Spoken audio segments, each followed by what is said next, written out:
তো আমার কথা বলার সুযোগ হয়েছিল মাননীয় প্রধানমন্ত্রীর সাথে।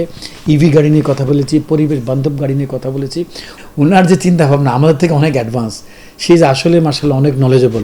উনি আমাকে বললো দেখো ফিউচার তো আবার হাইড্রোজেন গাড়ি। ইয়েস, উনি ওনার নলেজ সবই আছে যে ইভির পরে কিন্তু হাইড্রোজেন। এখন কেউ যদি একটা গাড়িতে হাইড্রোজেন নেয়, একটা গাড়িতে দেখা যায় এটাতে মিনিমাম 1200 থেকে 2000 কিলোমিটার যায় hydrogen. It is another future.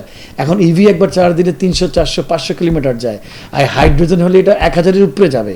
সেটাও কিন্তু ওনার মাথায় আছে। এবং আসলে কিন্তু আমরা তেল ইম্পোর্ট করতে গিয়ে কিন্তু অনেক ডলার অপচয় করি।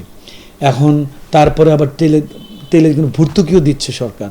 সব কিছু মিলে যদি পরিবেশ বান্ধব গাড়ি ঠিকমতো মার্কেটিং করা যায়, এবং এতে করতে গেলে কিন্তু অনেক রকম ফ্যাসিলিটি দিতে হবে। কারণ মানুষ কিনতে গেলে সে তো ফ্যাসিলিটি চাইবে। ধরুন এখন অটো লোন যেটা আছে, অটো লোন নর্মাল গাড়ির জন্য, হাইব্রিড গাড়ির জন্য যেটা করা আছে, সেটা যদি আমি মনে করি পরিবেশ বান্ধব গাড়ি যিনি কিনতে যাবেন তাকে যদি উৎসাহিত করতে চান, তাহলে অটো লোনের যে ইন্টারেস্ট রেটটা আছে নর্মাল গাড়ির জন্য যদি 9 to 10% থাকে, অটো লোনে কিন্তু কমিয়ে আনা উচিত।